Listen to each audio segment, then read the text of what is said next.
Ito ay isang totoong kwento.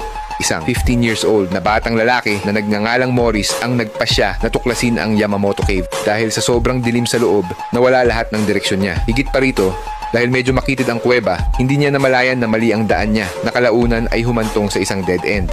Para kay Morris, ang Yamamoto Cave ay pamilyar na sa kanya. Madalas siyang bumisita doon kasama ang kanyang kapatid para manigarilyo ng palihim.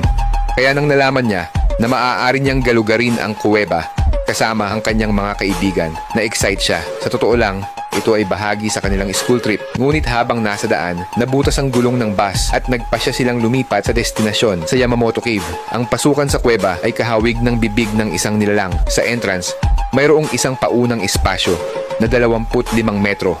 Sapat na malaki para makatayo ng tuwid ang lahat. Dahil ang laki ng kuweba ay sapat, madaling nakapasok si Morris at ang kanyang mga kaibigan. Puno ng excitement, pinangunahan ni Morris ang grupo habang ang kanyang mga kaibigan at guro ay nakasunod sa likuran. Sa kanyang pagsulong, unti-unting lumiit ang lagusan. Pinipilit siyang yumuko at tuluyang gumapang. Sa isang tiyak na punto, ang lagusan ay nagsanga sa dalawang direksyon.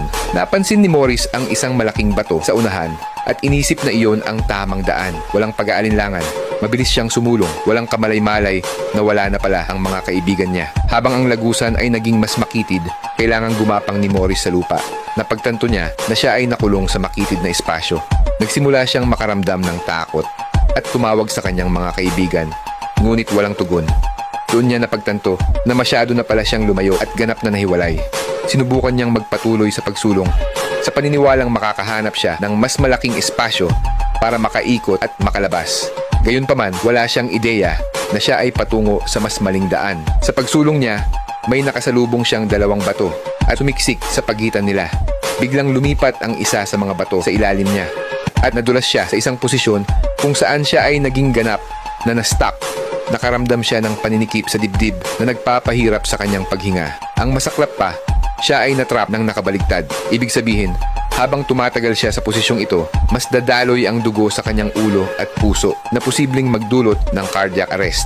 Ilang oras na ang lumipas mula nang matrap si Morris. Nag-aalalang naghihintay ang mga kaibigan niya sa entrance ng kuweba nang hindi pa siya bumalik. Nagpa siya ang guro na pumasok sa kuweba para hanapin siya. Gayunpaman, dahil sa makitid na espasyo, ang mga paalang ni Morris ang nakikita ng guro. Bagamat buhay pa si Morris, ang mga antas ng oxygen sa kuweba ay patuloy na bumababa at ang restricted space ay naging imposible. Ang pinakamalaking problema, ang guro ay walang karanasan sa caving.